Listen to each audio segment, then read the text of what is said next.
कहा जाता? चार्टर। जो डायरेक्ट बन के आ जाता था उसे चार्टर्ड कहा जाता, और जो यहाँ बन के आता था उसे भारत शासन अधिनियम कहते हैं।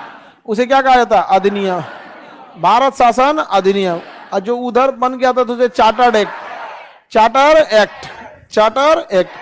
तो 1857 की क्रांति से पहले, जो 1857 की क्रांति नहीं हुई थी, तो अंग्रेजों को लगता था कि भारतीय बहुत कमजोर हैं, इनको सताया बड़ा इजी है, इंग्लैंड से बना बनाया रेडीमेड कानून आता था, इन पे थोप दिया जाता था, उनको लगता था यही है।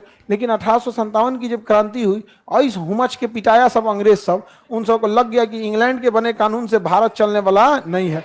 वहां की पुलिस गुड मॉर्निंग करती है, यहाँ की पुलिस गुड मॉर्निंग करने लगे ना, तो टोपिया पहन के चक्कर है, चचा टोपिया तो बड़ा मस्त हो लो, दरोगा हो लो कि कौन ची, बड़ा बाबू की छोटा बाबू, खिलवाड़ बना देंगे सब। हमारे यहाँ पुलिस देखते रहे, इधर आ गाड़ी साइड लगा यहाँ पे। तो हम लोग का अलग पुलिसिंग है, उन लोग की पुलिसिंग अलग है। तो इसलिए हमारे देश में चार्टर्ड सक्सेस होने वाला नहीं था। इंग्लैंड से बना बनाया रेडीमेड कानून को क्या कहा गया? चार्टर्ड। और जो अंग्रेज सब पिटाया सब भारत में, और भारत में पिटैले के बाद जब 1857 की क्रांति के बाद जो कानून आया वो क्या हुआ? अधिनियम, अधिनियम। तो अधिनियम और चार्टर्ड में तो अंतर समझ में आ गया। शुरुआत में तो जो आएगा वो चार्टर्ड आएगा, शुरुआत में क्या आएगा? चार्टर्ड, बाद में क्या आएगा? अधिनियम।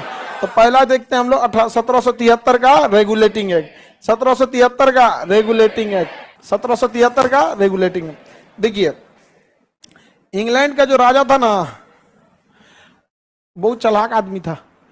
जैसे कोई कंपनी बनाया, ठीक है, सपोज कीजिए कि जैसे जगमोहन किसी राज्य का मुख्यमंत्री हो गया, इसके पास पावर है, सब कुछ है। अब ये कहेगा किसी अपने करीबी से कि एक कंपनी तुम बनाओ, कंपनी बनाया, उस कंपनी की ये इसने क्या किया? हिस्सेदारी ले लिया। इस कंपनी के 50% हिस्सेदारी जगमोहन। अभी बताइए, जिस राज्य का एक मुख्यमंत्री है, उस राज्य में जितना पुल बनेगा ये उसी कंपनी को देगा, सड़क बनेगा उसी कंपनी को देगा, कंपनी की सुरक्षा भी करेगा, कंपनी को जो प्रॉफिट होगा कंपनी रखेगी, आधा किसको देगी? हाँ, जगमोहन को। आधा दे देगी जगमोहन को, कोई दिक्कत? तो कंपनी का प्रॉफिट हुआ, आधा किसको दे दिया? जगमोहन को दे दिया, कोई दिक्कत? जगमोहन। अब यही हो रहा था ब्रिटिश ईस्ट इंडिया कंपनी के साथ। ब्रिटिश ईस्ट इंडिया कंपनी ऐसी कंपनी थी जिसमें राजा का इनडायरेक्टली पैसा लगा था, इसलिए वो चाहती थी कि ब्रिटिश ईस्ट इंडिया कंपनी ज्यादा से ज्यादा भारतीय क्षेत्र पर कब्जा करे, इसलिए उसे सैनिक मदद भी देती थी।